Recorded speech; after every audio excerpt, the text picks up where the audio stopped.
Your 30s are weird, aren't they? You wake up one day and realize your body doesn't bounce back like it used to. Your priorities have completely shifted, and the things that once felt urgent just don't anymore. But alongside all the change comes something kind of beautiful.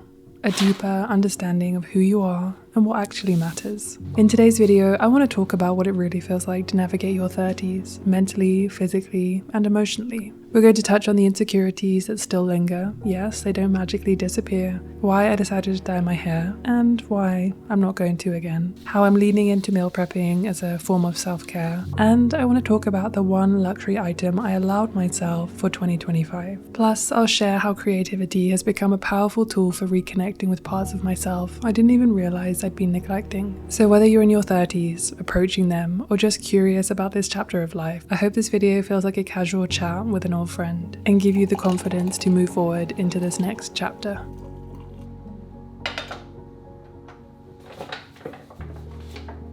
Meal prepping and trying new recipes has become a quiet form of self-care for me, a way to nourish both my body and mind.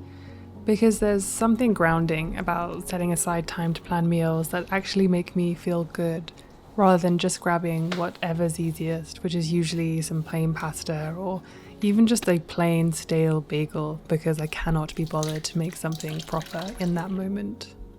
And experimenting with new recipes keeps things interesting. It turns a routine chore into a creative ritual, or at least it does for me, or how I'm trying to romanticize it so I can get through it without getting too bored. It does remind me that feeding myself is an act of self-care, and it's not necessarily a task to rush through when I have the time or can put the time aside to do some meal prep. I've really enjoyed making seitan and learning to make it in a different way. It just adds a really good protein source to my meals, and it feels more exciting to try something new and just a little bit different. I'm really trying to make a massive effort to romanticize my life at the moment because honestly everything feels like a chore. It feels like the kitchen always needs to be cleaned, the floor always needs to be swept, your clothes always need to be washed. There's always some kind of bill you have to pay or paperwork that you have to do, and truly it feels never ending. So I try to do what the people online tell me to do. I try to romanticize things like meal prep by listening to a really good book or thinking about my future self as a guest or a client of mine that I'm trying to make delicious food for. It's silly things like this that make me realize that being an adult is hard. It's just full of a lot of things that we have to repeat over and over again. And I feel like I'm having a lot of resistance to simply giving in and accepting that this is what it means to be an adult or a grown-up or someone that is responsible for themselves in this life. And I've definitely found that quite hard to grapple with. I don't know why, because I've always been very independent, but maybe at the moment everything just feels exceptionally overwhelming. So even the small things feel like a really big deal. I've been doing some reflecting on my low-buy year and just thinking about what I've been spending my money on, what might be worth it, what's not, what's important to me and what's not. 2 projects that I'm currently working on. I am still working on Tea Number 1 by My Favorite Things Knitwear. I've made quite a bit more. I just have to finish the bottom and then I can finally move on to the sleeves and the neckline. I'm also working on Camisole number 10 by, again, My Favorite Things Knitwear, which looks like this. It's a double or a 2x2 rib cami with a kind of like halter neck style. This year I've definitely been taking my creating a lot more seriously. I really got back into knitting, and there are a couple of other sort of DIY things that I'm working on. And working on creating things, learning new skills has really helped a lot with my self-confidence and self-worth. Definitely had quite a few issues of, I don't know, like self-esteem. And I don't know if you would notice this, I can't remember how many months ago I said I wasn't really bothered by my white hairs and that I was just, it just was what it was. But because I've been so stressed, I feel like I suddenly got a million in one go and I was not feeling like myself, was not looking like myself, and I made the impulse decision to dye my hair. And I really liked it. I dyed it again. This was before I went to a wedding last October, but it kind of turned out to turn my hair a little bit reddish, which is just not what I want at all. And I have slowly been growing my hair out, and I've noticed kind of like all the white hairs coming in, and instead of immediately going to dye my hair again or going, sorting it out, I decided maybe it's time to kind of mourn my old dark hair and just accept what's to come and try to recognize who I am now. I don't think people talk enough about what it's like to enter a new decade of your life. There are so many positives to entering your 30s, but there are also lots of things that you have to leave behind and kind of accept in a new stage of your life. Plenty of them are good things. I certainly wouldn't want to be 22 again.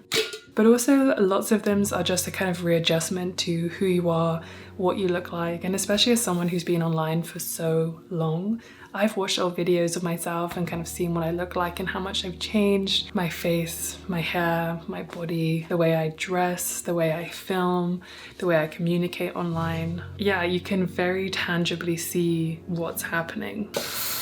But honestly, for the most part, I've really enjoyed sort of entering my 30s.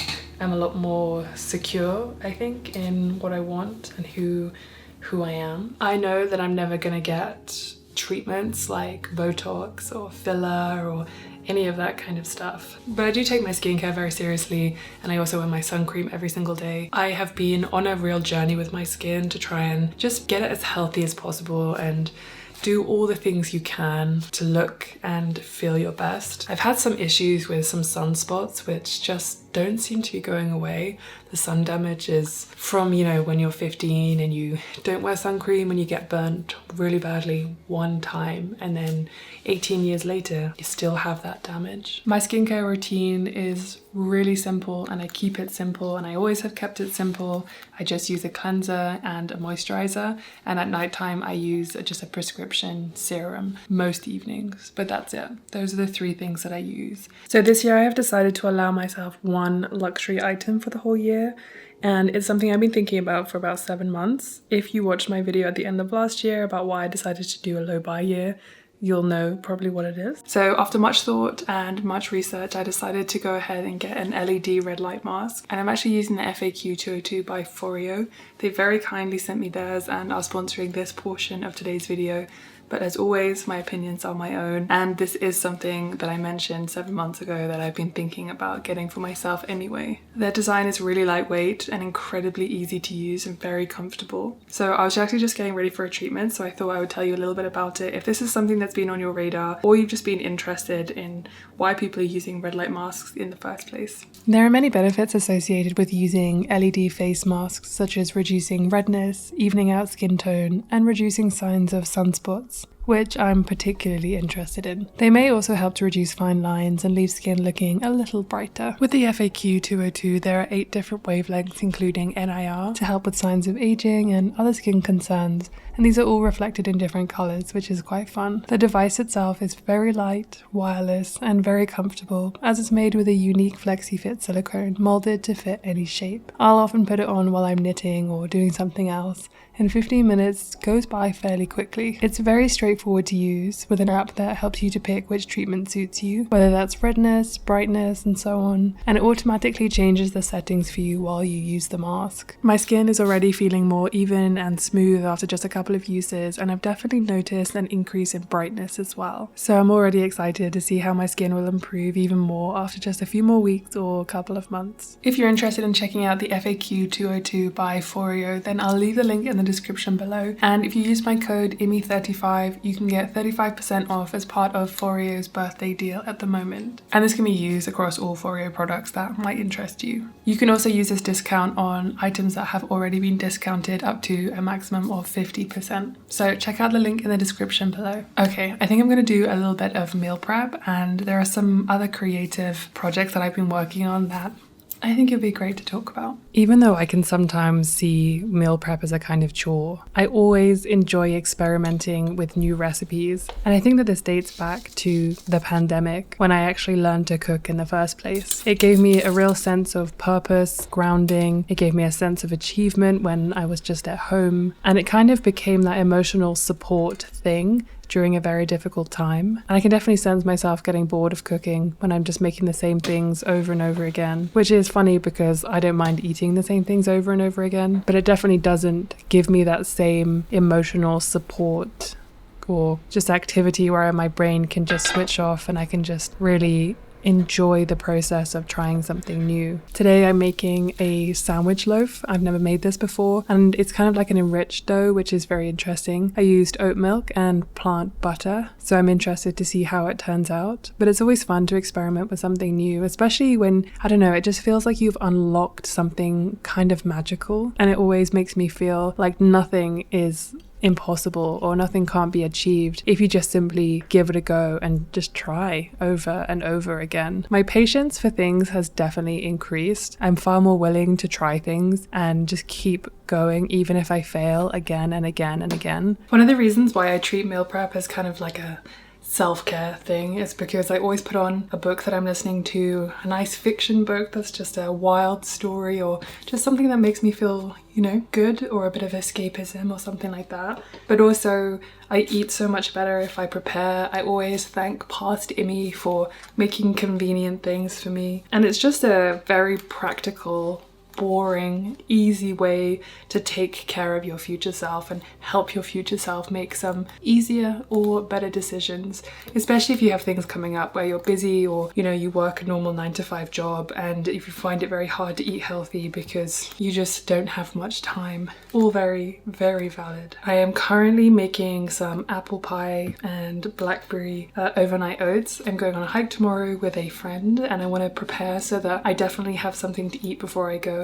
or kind of, you know, midway through the hike because we're meeting pretty early. I also am very bad at eating breakfast because I like to get up and just kind of get straight to editing or get straight to work, and then it'll be, you know, 11, 12 before I realize that I haven't eaten anything and I need to. I also really like experimenting with new things. I find it very gratifying to learn a new recipe that I perceived to be very difficult. Today, the bread that I'm making, I've never made a sandwich loaf bread before, and I've never made anything in a cast iron. So this cast iron is from a brand called Kua, I think it's how you pronounce it, and it has a lid. So after I rolled up my bread, this has just been proving in here. I've just put the lid on so I don't have to use any plastic wrap or anything, and you can see that it's puffed up really nicely. So I'm gonna give this maybe 20 more minutes, and then I'm gonna put it in the oven for about 35 to 40 minutes, probably with the lid off. I'm not sure, but that's just what I'm preparing right now. I'm going to put on my book and I'm going to finish these oats, and I have 3 sauces that I'm going to make. These are all, unsurprisingly, Rainbow Plant Life recipes. She has 1 page that's dedicated to the marinated tofu that I just made, and 3 sauces to go with them. My husband and I made these when we were in Michigan last week with his family, and everyone loved them. And if you meal prep them, then it's much easier to just pull them out of the fridge and make a very quick and pretty healthy as well lunch or dinner. So what am I listening to at the moment? I was listening to a kind of fantasy romantasy book, but I'm not that into it, to be honest, but I might give it one more try. So what is it called? The Kingdom of Flesh and Fire. Some of these books are pretty good and I find them very engaging, and some of them I just find to be good escapism, and that's about as far as it goes. Okay, this is the first time I've ever made this bread. I think that I added maybe a touch too much flour when I was rolling it up, so there's like a slight hole in some of the areas, but this beginning bit looks honestly perfect. It smells great. It definitely smells like an enriched dough because you put some milk in there. I put oat milk and then also some butter. I mean, that's honestly perfect. It kind of tastes a little bit more like a milk bread or like a brioche bread rather than maybe a sandwich bread, but I'm definitely not complaining. If you're looking for a plant-based butter for baking, this one is really good. I actually saw it in the shop one day and thought I would just give it a try, but I think, who said it to me? Sarah's Vegan Kitchen, her partner Eric, he told me that this is one that they really like, so highly recommend. So talking about insecurities, one weird thing that has really grown into quite a big insecurity that I never really thought about when I was younger is that my face is definitely not symmetrical. And obviously I notice this a lot more because I film myself, and I hate having my face photographed or being filmed from the right side of my face. I always am on the left side, or I try to have the left side of my face focused. And I've gone down so many weird rabbit holes about while thinking, is it because I'm a side sleeper? Is it because my face is just naturally uneven? And I just think if I didn't have a mirror or I wasn't, filming myself every day, I would not care less. This is something I would just not care less about. And it's funny because I also got a comment on YouTube a few years ago talking about how I had a fat neck or something silly. And while this has not become an insecurity of mine, I definitely notice myself looking a little bit more to see if, I don't know, I look like I have 1 million chins. But that doesn't necessarily bother me. But what bothers me is that it's in the back of my mind and it's something I even consider, which, is silly. I think the problem is, which I mentioned when I talked about dyeing my hair, is so many things happening at one time. If one thing happens and then you can come to terms with that, and then another thing happens, you come to terms with that, that's okay. Our bodies change, everything changes, and that's what I expect. But it's when all these things happen at one time, it feels quite overwhelming and you kind of feel like you don't recognize yourself anymore. Good evening. I finished up my meal prep and I had a shower and I was just about to get started with a macrame project. I've never made anything macrame before, but I found this really beautiful recycled cotton rope at my local yarn shop. It's by Flax and Twine and it's a 5mm cotton rope, 30 yards. I still don't know what yards are in terms of like knitting, anything like that. And this is 100% pre-consumer waste. If any of you have made macrame before, please give me your tips because I have no idea what I'm doing. But I have the hoop that I need and the hook that I need and this, and I think that's it. That's all you need. So I'll get started on that. I have been eating quite a bit of this bread. I also have some granola that I don't know what it is, I'm really craving it. I might also make some blueberry muffins tomorrow because I never bake in terms like sweet things, ever. Anyway, let's sit down and start this macrame project because I just want to talk a little bit about creativity and finding new things in your 30s. Because I feel like in my late 20s, I just stopped doing all the things I did when I was younger. And I guess my only creative outlet was making videos, which is still a huge creative outlet for me. But when it becomes your kind of full-time thing, you feel a little bit less creative and a little bit more, strategic. And it's not quite the same. So let's talk about it. I think this is one of the biggest reasons why I'm always talking about hobbies and why I think it's just such an important thing to have hobbies and to try new things when you get older, because being an adult is just full of so much seriousness. We have a lot of responsibilities, we have a lot of really big life choices to make. It can just lose a lot of the fun if you're not careful. And I definitely lost a lot of my fun or my joy for just life in general when in the beginning of my late 20s, early 30s, because I was just so stressed and overwhelmed by a lot of things happening in my life, a lot of really, adult decisions that I had to make, and definitely cannot be the only one. I have no idea what I'm doing, by the way. I did find a pattern or something, so I will have to look that up, but I'm just currently using the back of a chair to hang my hook on. That's why knitting for me is something that has completely changed the way I look at consuming clothes, for example. Like this jumper I made, I honestly am still so proud of myself, and I can't believe that I had the patience, because this was very difficult for me.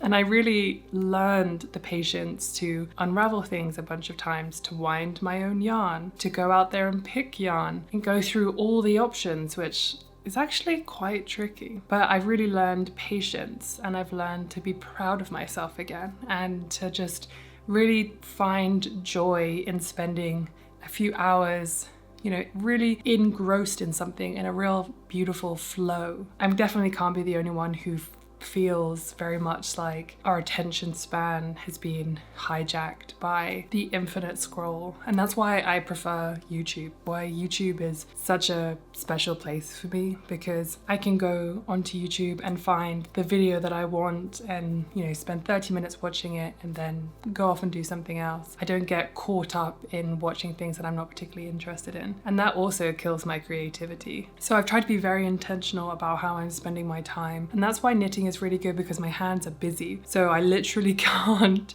be scrolling if I am doing something with my hands. Learning how to make things learning new skills, knitting, now macrame, sewing, how to garden, climbing, how to rappel. All of these things have really given me a boost in confidence and given me that pride that I can have back in myself, which I had lost for quite a long time. I don't know if this is a universal thing, but I feel like you really can have an identity crisis in your early 30s, because you might think you know what you want, and you might think, right, all of this really makes sense. But then suddenly you're faced with a lot of big decisions, like the idea of buying a house. That's incredibly stressful for us because it means that we have to decide where we want to live for the foreseeable future. And that is tied up in a lot of very difficult conversations, very triggering conversations. I've become very triggered by important financial conversations because of how challenging moving to the US was in terms of financial bureaucracy. It was a very long process to do the visa and stuff like that, which was very difficult. But it's the tax system that something happened within those 2 years that altered something in my brain. So whenever someone tries to have a very important, like big stakes financial conversation with me,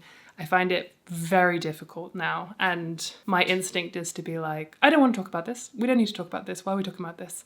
I would like to go back into my little box and pretend that you don't exist right now. And I know that's not healthy. I'm talking to my therapist about it. Don't worry. But nobody prepared me that was something I was going to have to deal with. So the question of buying a house, that's really up in the air, let alone whether we can afford to do so. And then there's the question of children. If we have children, do we want them to grow up in a world that we are currently in? That feels very scary to me. If I had a daughter, I don't feel like the world is a safe place for her. I also am unsure as to whether we can financially and emotionally give a child the life that they deserve. And I feel like online we hear a lot of people who do have children talk about all the wonderful things that it is. And then we hear a lot from child-free people who talk about how wonderful their lives are, who don't have children. But I want to hear from the people who are just really on the fence about whether they want or should have children. I want to hear more from them. So if you're one of those people who's sitting right on that fence and you're not sure, I want to hear from you. Because a lot of people say, well, if you're not a hell yes, you should be a no. But that doesn't take into consideration all of these other things that we think about when deciding whether to have a child. It's not about, do I want a child? It's whether, can I give a child the life that they deserve? Do I want to bring a child into the world that I'm currently living in that makes me feel stressed almost every single day? It definitely does make me feel very emotional talking about all of these very big life-changing decisions, because society makes you feel like you have a window that's this big to make all of these decisions, which again stresses me out. But I found myself on the side of TikTok where women who've had children, when they're in their late 30s and even early 40s, where they're talking about all of their really positive experiences. And I know some people might say, if you wait that long, then you might not be able to have children, but I might not be able to have children now. I haven't had any fertility tests or anything like that, which I guess maybe I will do, because that might give me some more information about whether this is something that we both want to pursue or not. And this is a conversation that my husband and I have had for, the last couple of years, just talking about it almost constantly, to a point where we're both sick of the conversation and we're just like, oh my gosh, let's just pause this for now and just try and actually enjoy the present and stop making everything so stressful about where we're going to live, whether we're going to have children, all these things, retirement, all these pressures.